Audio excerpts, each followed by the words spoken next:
Good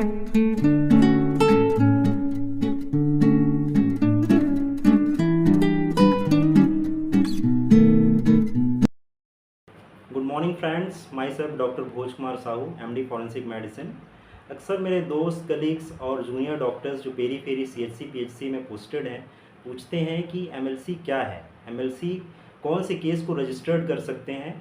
तो इस video में बने रहिए, ये वीडियो आपके लिए।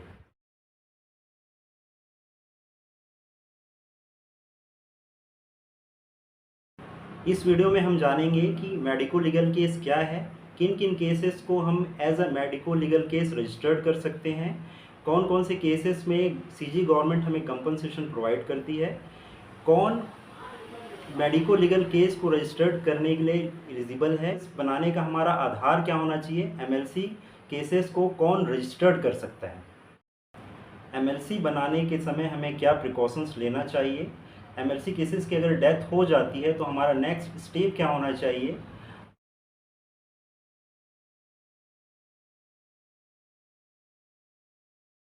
जब कोई केस डॉक्टर या रजिस्टर्ड मेडिकल प्रैक्टिशनर अटेंड करता है तो मरीज के जांच और हिस्ट्री टेकिंग के समय डॉक्टर को लगता है कि इस केस की रिस्पॉन्सिबिलिटी, लीगल रिस्पॉन्सिबिलिटी फिक्स करने के लिए हमें किसी लॉ इन्फोर्स एजेंसी से जांच करवाने की आवश्यकता है, तो ऐसे केस को मेडिको लीगल केस कहते हैं। डॉक्टर अपने मेडिकल प्रैक्टिस में लिस्ट में दिए गए मेडिको लीगल केस से इनकाउंटर होता ही है, जिसमें सम्मिलित हैं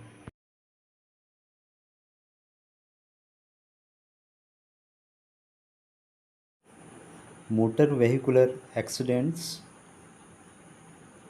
physical assault cases,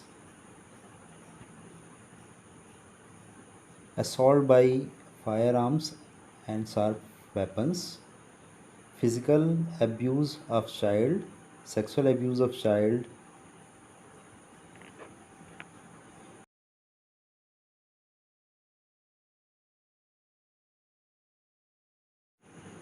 sexual assault cases, fall from height,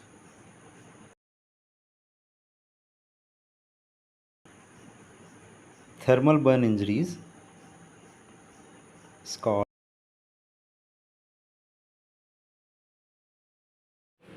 drunkenness cases, drug addict cases, insecticidal poisons,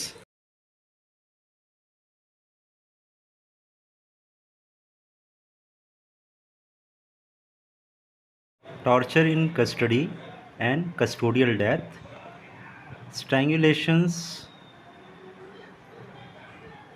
smoothing and throttlings,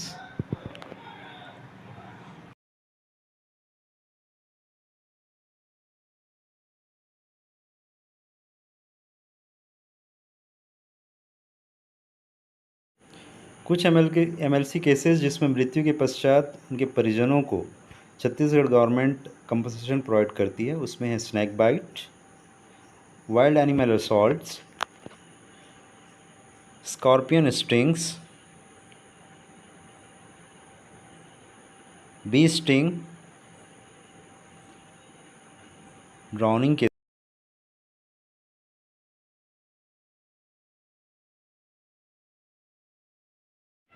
lightning strikes. इसमें एक कैरेक्टरिस्टिक साइन मिलता है जिसे फिलिग्री बर्न्स बोलते हैं।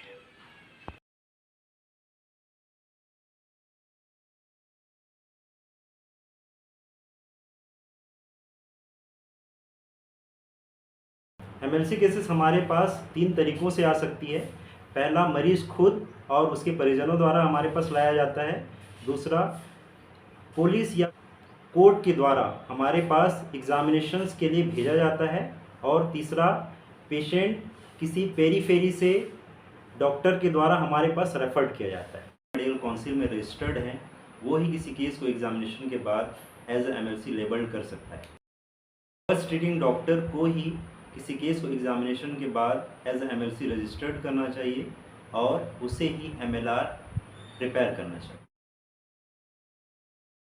किसी भी रजिस्टर्ड मेडिकल प्रैक्टिशनर को हिस्ट्री टेकिंग और एग्जामिनेशन के बाद अपने जजमेंट और एक्सपीरियंस के आधार पर केस को एज एमएलसी रजिस्टर्ड करना चाहिए। कभी भी मरीज या उसके परिजनों के दबाव में आकर केस को एज एमएलसी रजिस्टर्ड नहीं करना चाहिए। किसी भी केस का मेडिको लीगल एग्जामिनेशन करने के पूर्व उसका रिटर्न इन्फॉर्म कंसेंट लेना ज़रूरी है।